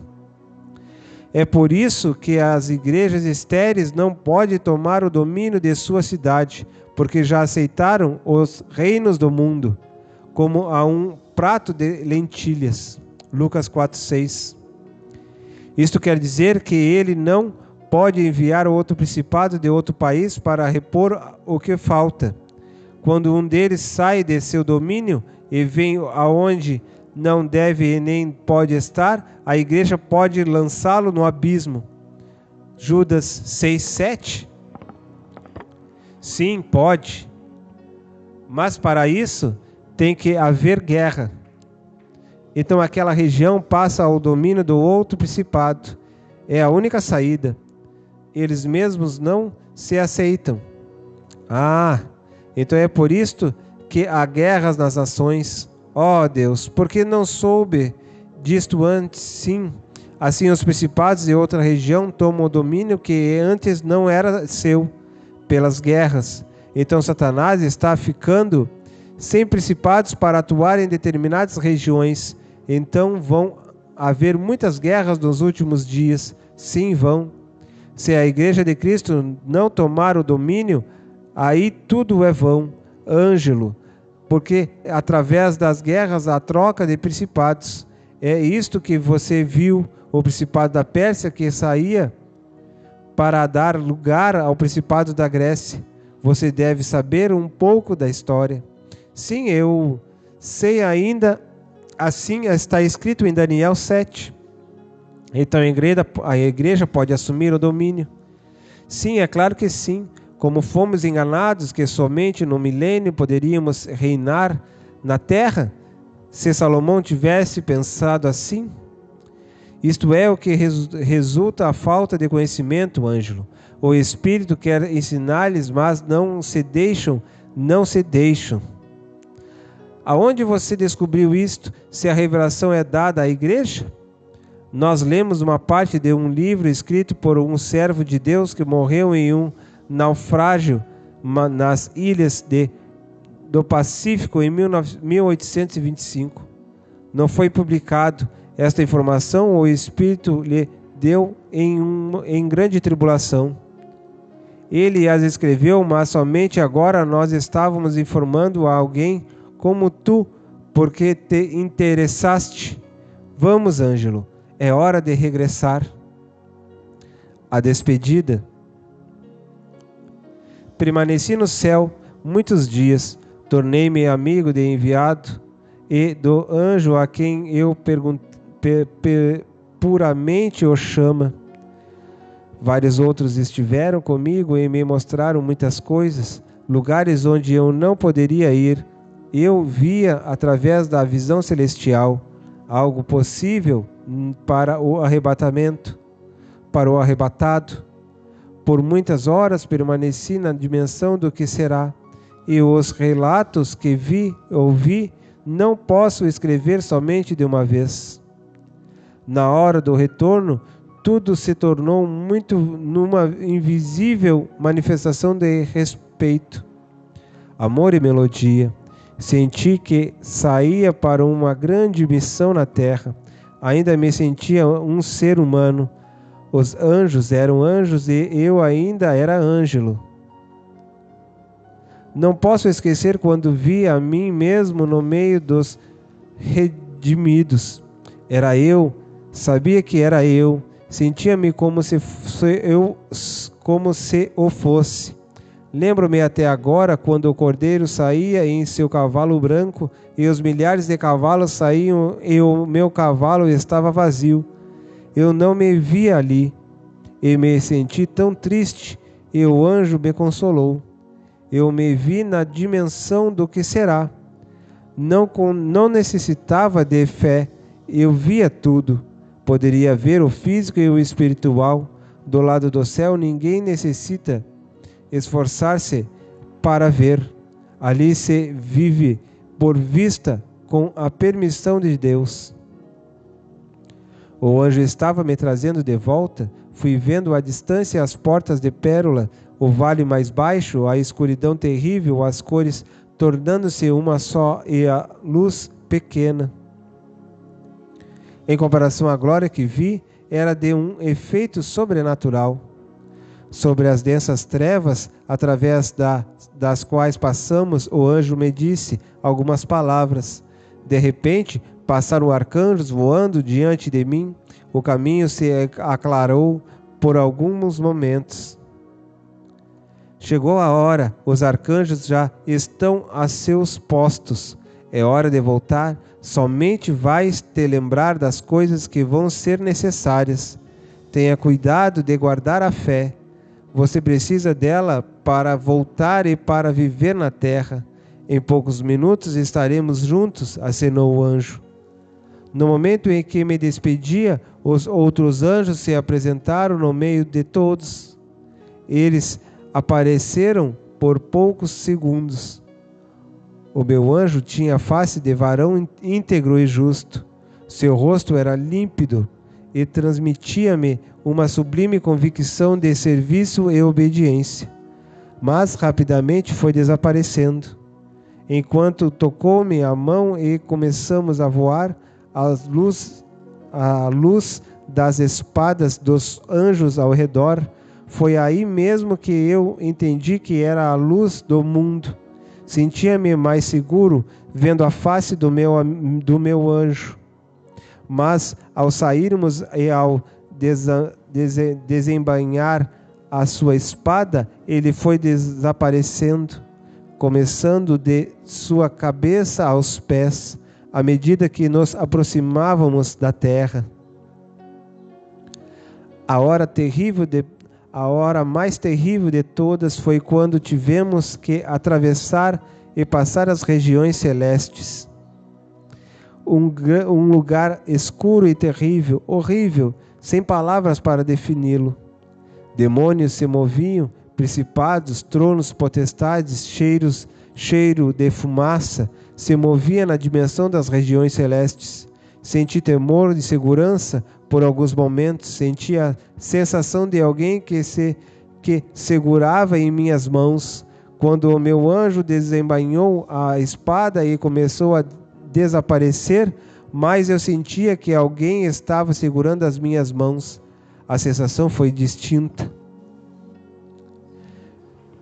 Desde o momento em que eu estava vivendo no céu até aquele momento, eu compreendi que, na verdade, eu estava indo do céu à terra. Me lembrei que quando entrávamos e cada vez que nos aproximávamos das portas de pérolas, mais claras as coisas iam ficando. Mas agora, na ocasião do meu retorno, tudo estava desaparecendo. E ficou somente esta sensação da presença de alguém comigo. Comecei a me despertar no meio daquela viagem, ouvi gritos, eram vozes de demônios, mas eu não podia ver. A visão que eu tinha no céu me foi tirada, e agora eu sentia e ouvia, mas não ouvia tão bem quanto quando estava dentro das portas de pérolas. Eram demônios, sim. Eles estavam lutando com os anjos que vinham comigo. Senti-me empurrado, balançado. O anjo falava, podia ouvir como se estivesse distante, mas em voz forte. Não temas, eu te ajudo, eu te seguro pela mão. As vozes que eu ouvi aproximar-me eram de demônios fortes. O anjo pediu ajuda. Sozinho, às vezes, eles não suportam a luta. A espada do Todo-Poderoso é desembainhada nas mãos dos arcanjos que vieram e detiveram os demônios e os principados, deixando o anjo passar. O arcanjo abriu o espaço e nós passamos. Eu ouvi vozes de oração que vinha da terra e o anjo disse: nós vencemos porque eles estão orando, nos dando cobertura na luta aqui. Nós dependemos das orações da igreja. Se ela ora, nós vencemos, mas se deixa de orar, nós temos que recuar e voltar. Não podemos passar porque os arcanjos não vêm. Eles respeitam somente aqueles que vivem numa vida de oração, que é a nossa cobertura na hora de nós passarmos a barreira. Muitas vezes nós voltamos daqui e os crentes são derrotados, suas palavras caem por terra, porque não podem se sustentar. Desse lado temos que passar os principados e potestades, é como se fosse um pedágio, mas nós passamos quando há cobertura. Nós sempre vamos independente de tudo, para trazer as respostas das orações ou encomendas de Deus a seus servos. Porque sempre cremos que há uma cobertura na oração. Muitas vezes nós decepcionamos porque não há cobertura e perdemos a luta. Isto não significa que não temos bases do outro lado. A perseverança é tudo. Silenciei, preocupado. Não te preocupes, tu tens coberturas de unção, disse o anjo. A tua própria cobertura é importante, a cobertura da tua esposa também. Depois vem a cobertura dos teus irmãos, A oração é o contato direto e a prova diária de que a comunhão está fortalecida entre tu e teu Deus. Nós te serviremos a qualquer preço se tudo isso vai bem. Passamos a caminho de casa, tudo era natural, comecei a sentir saudades. Pela primeira vez passei a sentir tudo naturalmente. Em segundo, senti saudades do céu, o anjo desapareceu, já não senti que ele segurava nas minhas mãos. Gritei, porque não te posso ver? Porque eu não posso mais ver aquelas coisas? Então fortemente o meu coração falou. Pela primeira vez comecei a ouvir a voz outra vez, vindo de dentro de mim. Era a voz do Espírito. Ângelo, Ângelo, no mundo os olhos são naturais, não podes ver nada. Nisto consiste a tua bem-aventurança. Os olhos da alma se fecham e não podes ver como os anjos na terra. Precisas ver pela fé. Tudo aqui é pela fé e não por vista. Estamos aqui, não temas, cumpras tua missão, meu Ângelo. Aqui eu e você trabalhamos juntos. Os anjos recebem nossas ordens, estamos juntos. Era a voz do Espírito Santo de Deus. Abri meus olhos no planeta Terra. 7 meses e 2 dias depois, estava completamente curado. Minha esposa estava ali, bem perto, segurando as minhas mãos. Bem devagar, disse 3 palavras. Você está bem? Seus olhos se esbugalharam. Eu estava roxo e ela verde. Então eu percebi que estava na terra e vivia. Ela exclamou correndo, se levantou e gritou: Ele vive, desate-o desses tubos. Demoraram demais, desmontei-me dos tubos, das máquinas que me envolviam. Saí do meio de tudo aquilo e me pus em pé. Quando minha esposa chegou e eu estava ali, parado, falando em línguas espirituais, eles gritaram e fizeram grande barulho. Minha esposa me abraçou e enfim, juntos choramos. Como é bom chorar, agora sim sentia gosto do choro. Não queria esquecer que acabara de chegar do outro lado, além das estrelas, onde um segundo equivale a horas na terra. Ó, grande cidade, grandes coisas dizem de ti, ó Jerusalém, veremos-nos outra vez. Final. Que todos que ouviram este livro sejam impactados pela glória de Deus.